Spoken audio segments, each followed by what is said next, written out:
Hey guys, welcome back to another quick how-to video, and today I'm going to show you on how to download DLS 24 on your Android device. Now the first thing that you'll need to do, you just have to open your Play Store and then use the search bar at the top and search for DLS 24 and then select this one, the very first one, okay?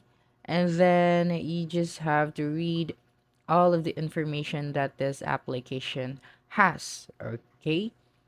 So just scroll down, and after reading all of this, just have to click on the install button at the bottom and then make sure that your phone has enough storage to download this application. So it needs 532 MB.